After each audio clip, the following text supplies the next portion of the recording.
जय महाकाल। तो चलिए आज आपको सुनाते हैं रुद्र संहिता सती खंड का 12 अध्याय। आप लोग ध्यान से सुनिए और वीडियो को ज़्यादा से ज़्यादा लाइक एंड कमेंट कीजिए और बताइए किस किस को ये कथा अच्छी लग रही है।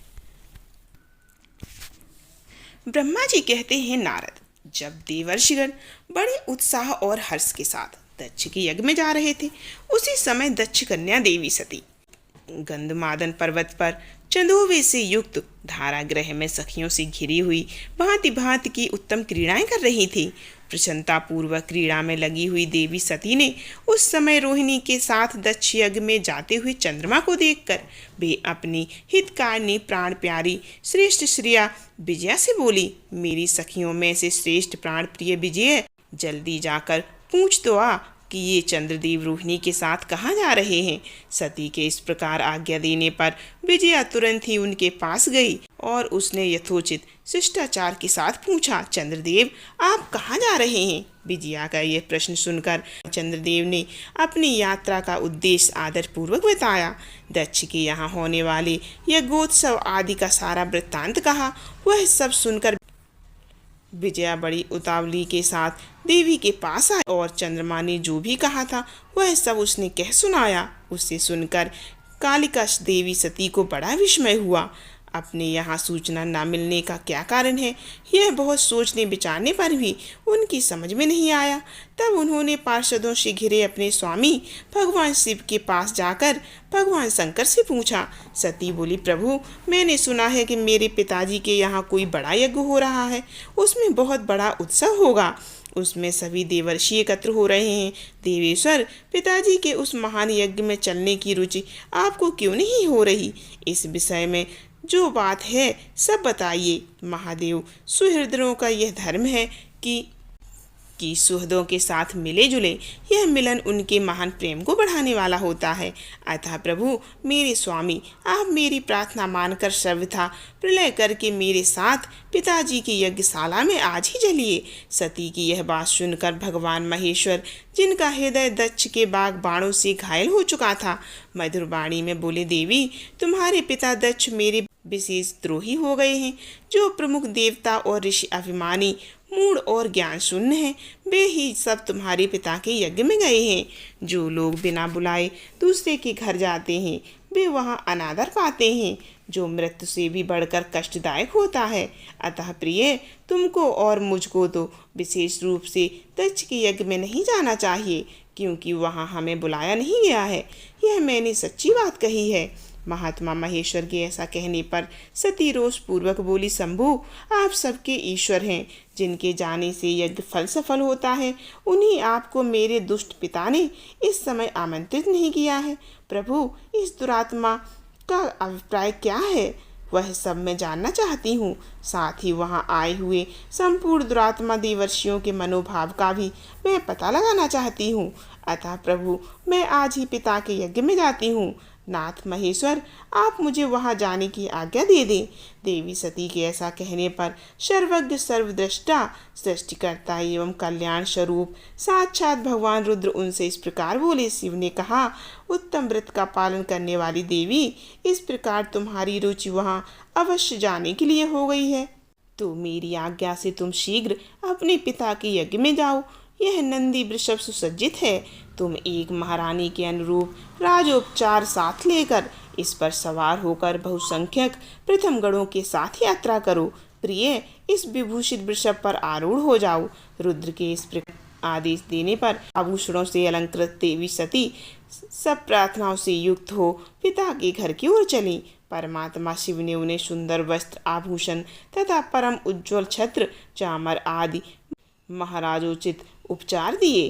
भगवान शिव की आज्ञा से 60,000 रुद्रगण बड़ी प्रसन्नता और महान उत्साह के साथ कौतूहल पूर्वक सती के साथ गए। उस समय वहां यज्ञ के लिए यात्रा करते समय सब ओर महान उत्सव होने लगा।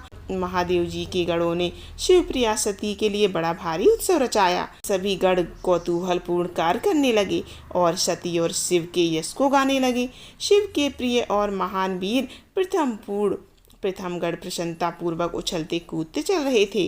जगदम्बा की यात्रा काल में सब प्रकार से बड़ी भारी शोभा हो रही थी। उस समय जो सुखद जय जयकार आदि का प्रकट हुआ, आदि शब्द प्रकट हुआ, उससे तीनों लोक गूंज उठे। ब्रह्मा जी कहते हैं, नारद, दक्ष कन्या सती उस स्थान पर गई जहां वह महान प्रकाश से युक्त यज्ञ हो रहा था। वहां देवता, असुर और मुनिंद्र आदि के द्वारा कौतूहलपूर्ण कार्य हो रहे थे। सती ने वहां अपने पिता के भवन को नाना प्रकार की आश्चर्यजनक वस्तुओं से संपन्न, उत्तम प्रभा से परिपूर्ण, मनोहर तथा देवताओं और ऋषियों के समुदाय से भरा हुआ देखा। देवी सती भवन के द्वार पर जाकर खड़ी हुई और अपने वाहन नंदी से उतरकर अकेली ही शीघ्रतापूर्वक यज्ञशाला के भीतर चली गई। सती को आई देखकर उनकी यशस्विनी माता अक्षनी ने और बहनों ने उनका यथोचित आदर सत्कार किया, परंतु दक्ष ने उन्हें देखकर भी कुछ आदर नहीं किया था। उन्हीं के भय से शिव की माया से मोहित हुए दूसरे लोग भी उनके प्रति आदर का भाव न दिखा सके। मुनि सब लोगों के द्वारा तिरस्कार प्राप्त होने से सती देवी को बड़ा विस्मय हुआ, तो भी उन्होंने अपने माता पिता के चरणों में मस्तक झुकाया। उस यज्ञ में सती ने विष्णु आदि देवताओं के भाग देखे, परंतु शंभु का भाग उन्हें कहीं दिखाई नहीं दिया। तब सती ने दुस्सह क्रोध प्रकट किया। वे अपमानित होने पर भी रोष से भरकर सब लोगों की ओर क्रूर दृष्टि से देखती दक्ष को जलाती हुई सी बोली। सती ने कहा, प्रजापति, आपने परम मंगलकारी भगवान शिव को इस यज्ञ में क्यों नहीं बुलाया, जिनके द्वारा यह संपूर्ण चराचर जगत पवित्र होता है, जो स्वयं ही यज्ञ वेताओं में श्रेष्ठ, यज्ञ अंग, यज्ञ की दक्षिणा और यज्ञ कर्ता यजमान है। उन भगवान शिव के बिना यज्ञ की सिद्धि कैसे हो सकती है? अहो, जिनके स्मरण करने मात्र से सब कुछ पवित्र हो जाता है, उन्हीं के बिना किया हुआ यह सारा यज्ञ अपवित्र हो जाएगा।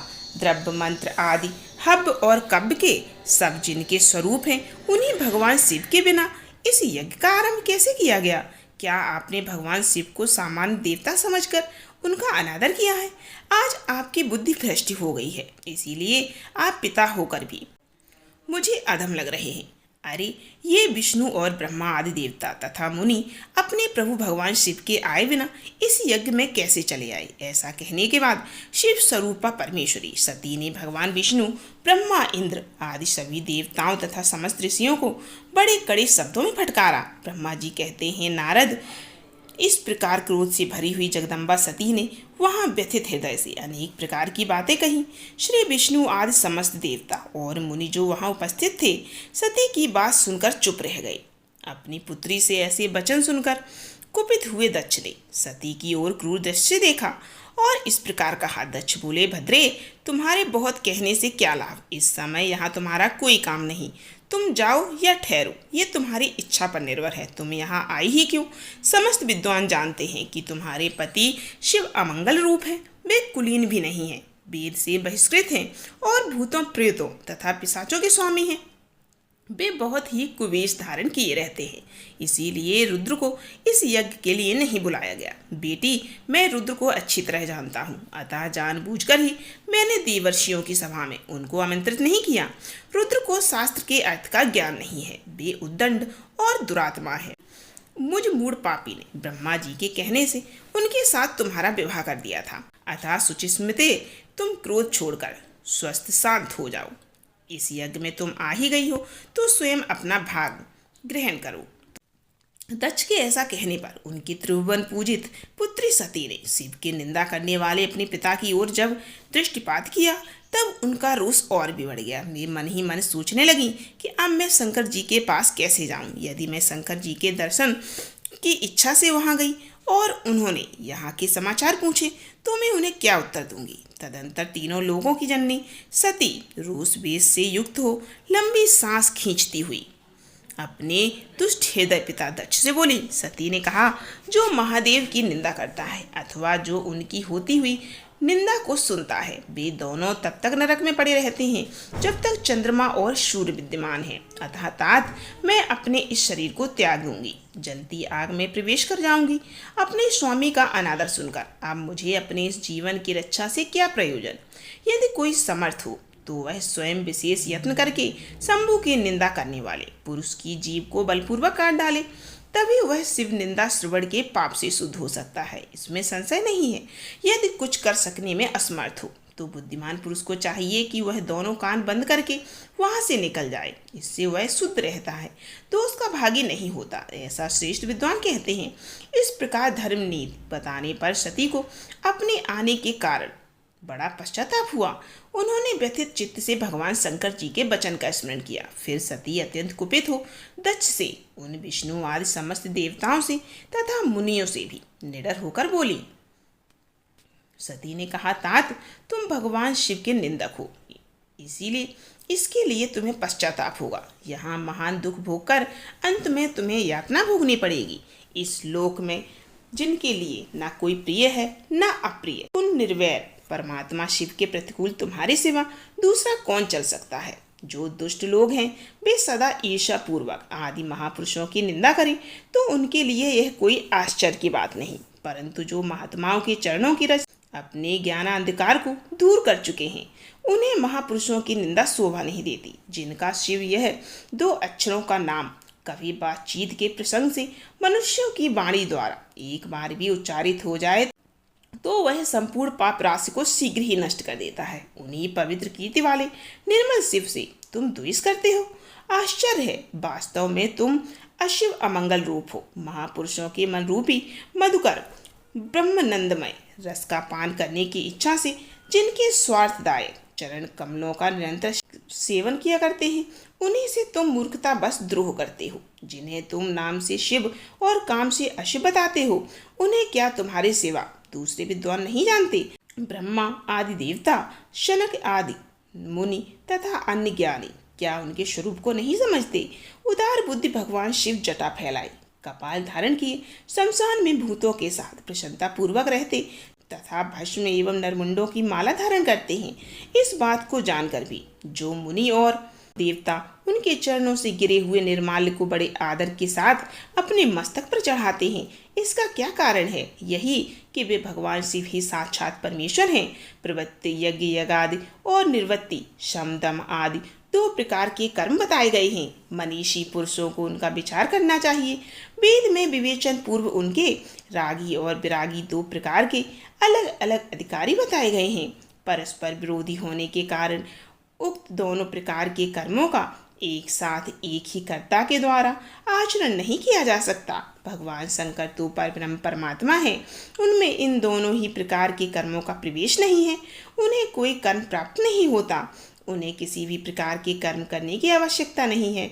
पिताजी, हमारा ऐश्वर्य अव्यक्त है, उसका कोई लक्षण व्यक्त नहीं है। सदा आत्मज्ञानी महापुरुष ही उसका सेवन करते हैं। तुम्हारे पास वह ऐश्वर्य नहीं है। यज्ञशालाओं में रहकर वहाँ के अन्न से तृप्त होने वाले कर्मठ लोगों को जो भोग प्राप्त होता है उससे वह ऐश्वर्य बहुत दूर है। जो महापुरुषों की निंदा करने वाला और दुष्ट है उसके जन्म को धिक्कार है। विद्वान पुरुषों को चाहिए कि उसके संबंध को विशेष रूप से प्रलय करके त्याग दे। जिस समय भगवान शिव तुम्हारे साथ मेरा संबंध दिखलाते हुए मुझे दाक्षायणी कहकर पुकारेंगे, उस समय मेरा मन सहसा अत्यंत दुखी हो जाएगा। इसीलिए तुम्हारे अंग से उत्पन्न हुए सदाशिव के तुल्य घृणित इस शरीर को इस समय मैं निश्चय ही त्याग दूंगी और ऐसा करके मैं सुखी हो जाऊंगी। हे देवताओं और मुनियों, तुम सब लोग मेरी बात सुनो। तुम्हारे हृदय में दुष्टता आ गई है। तुम लोगों का यह कर्म सर्वथा अनुचित है। तुम सब लोग मूढ़ हो, क्योंकि शिव की निंदा और कलह तुम्हें प्रिय है। अतः भगवान हर से तुम्हें इस कुकर्म का निश्चय ही पूरा दंड मिलेगा। ब्रह्मा जी कहते हैं, नारद, उस यज्ञ में दक्ष तथा देवताओं से ऐसा कहकर सती देवी चुप हो गई और मन ही मन अपने प्राण वल्लभ शंभु का स्मरण करने लगी। तो ये था आज का अध्याय।